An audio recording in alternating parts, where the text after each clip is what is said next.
Hello, beautiful people. So, I'll be talking a little bit about the current celebration, which is Easter. I hope you've had time to reflect on what our Lord Jesus Christ did for us. He died and resurrected so that we will have eternal life and also have a beautiful life here on earth. Don't forget it. Don't forget that aspect. Back to our main video. So today's tutorial, I'm going to be teaching you how to achieve these inverted pleats, which forms ruffles at the bodice on a child's dress. For the down part, I already have a detailed tutorial on how to achieve a simple ball dress using damask fabric. So let me introduce myself. I'm Gift God's Time by name. If this is your first time, you're welcome. And to all my returning subscribers, thank you for your love.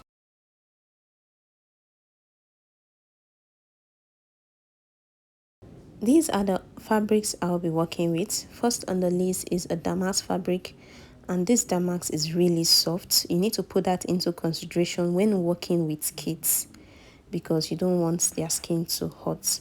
I'll be using more than half yard, but for the upper part you just need half yard, but because I'll be adding to the skirt, I'll be needing more than that. Then next is my organza fabric. I will also be needing half yard for both the ruffles and that of the belts.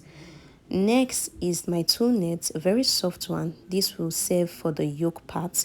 You can use organza for it, it will relax on the skin.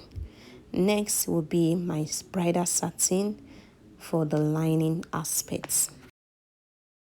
I've gone ahead to draft my basic bodice pattern. This is the front part and is on fold. So from here I'll be getting my back pattern as well. I have a well-detailed tutorial on how to draft a pattern, so I won't be repeating it. So the only difference between the front and the back is that of the armhole, which I'm curving now, and the neckline, and also the zipper part. That is the only difference.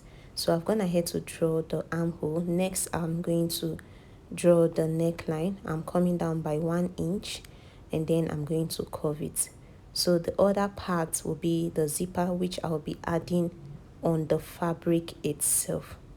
So right now I have both my front and the back.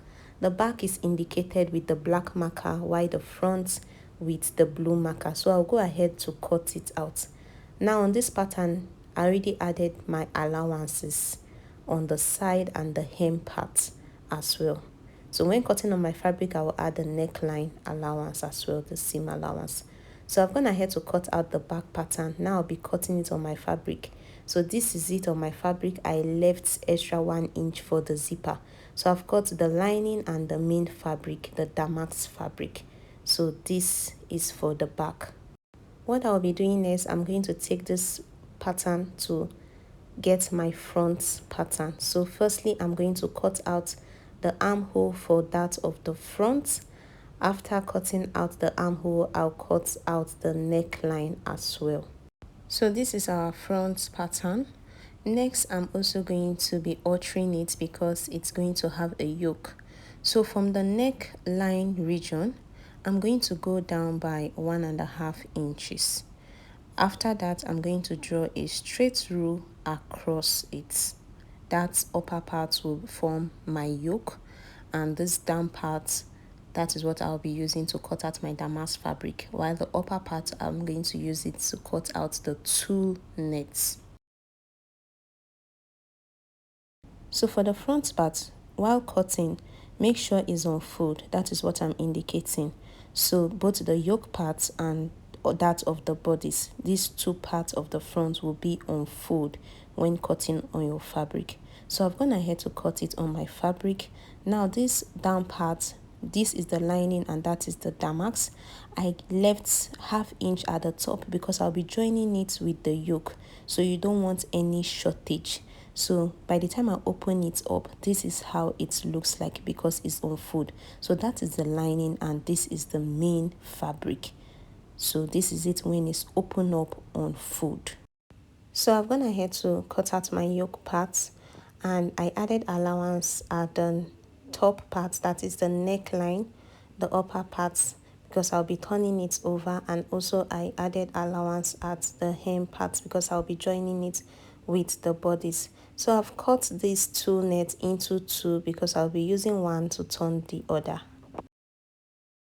So next I'm going to open it up, as you can see from the video, and then I'm going to place the other one on top to sew just the neckline region.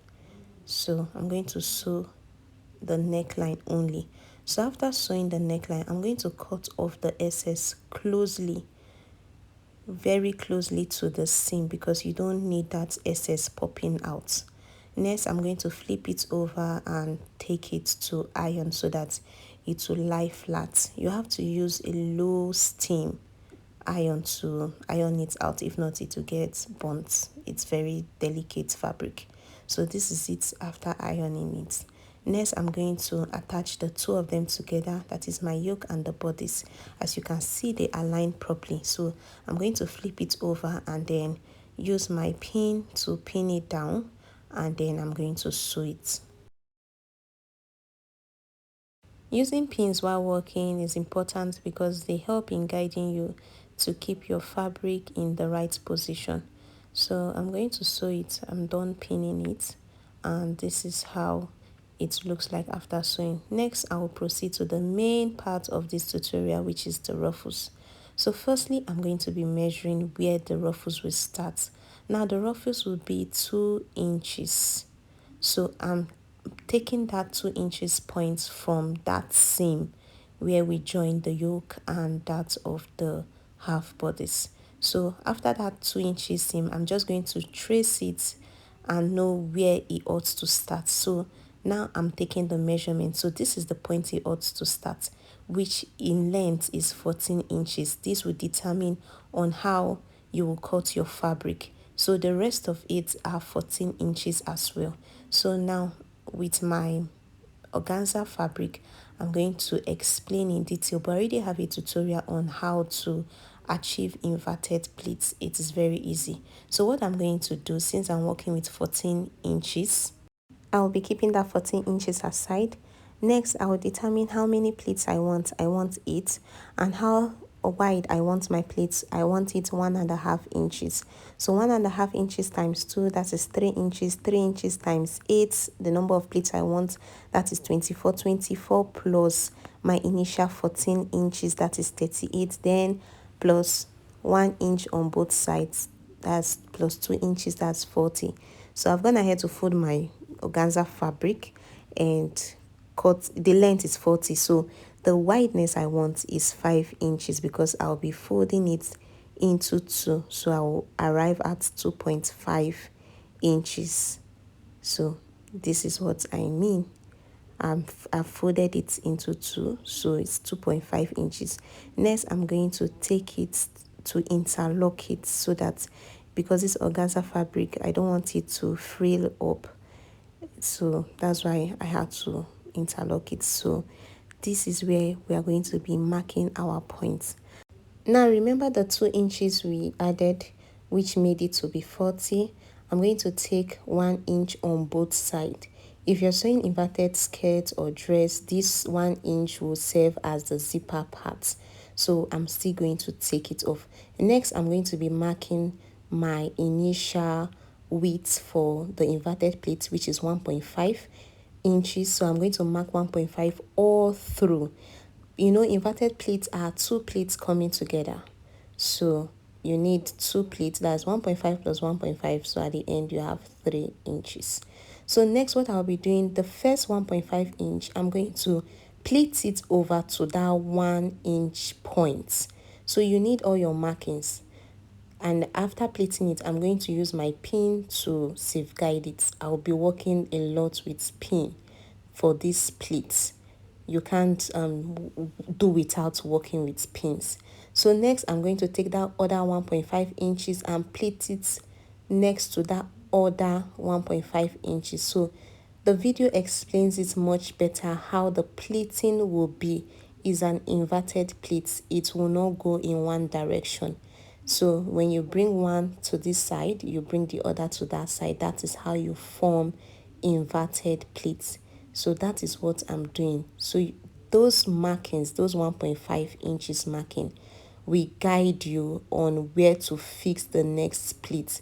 So it will give it a regular shape, not that one pleat will be bigger than the other and one will be smaller. No, it will have the same shape all through. It will be uniform. So this is how I'm going to go about it till I get to the end. When I get to the end as well, I'm also going to leave that extra 1 inch I left at the beginning parts. So I'm done pleating and this is how it looks like. So you remember that 1 inch we left at the beginning part, this is it.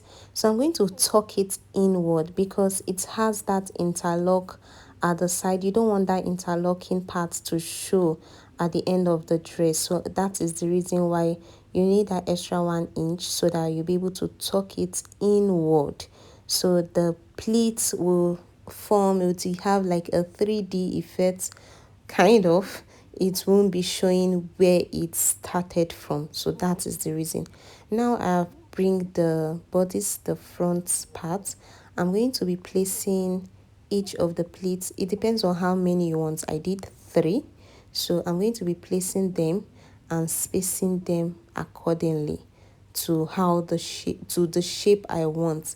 So initially I put all of them at the top. I later changed the whole setting because getting all of them at the top and no one below, it looks weird. So this is the end of it, how I reshaped it to look like. Next, I'm going to be sealing up our front bodice so that rough edges will not be showing on these 2 nets. So I've gone ahead to take my lining and then I'm going to sew a straight stitch all through, as you can see from the video. So after sewing, this is how it looks like. So this is the front part of this dress. Next, I'm going to take the back bodice and I'm also going to be sealing up the neck region using my lining to seal it up.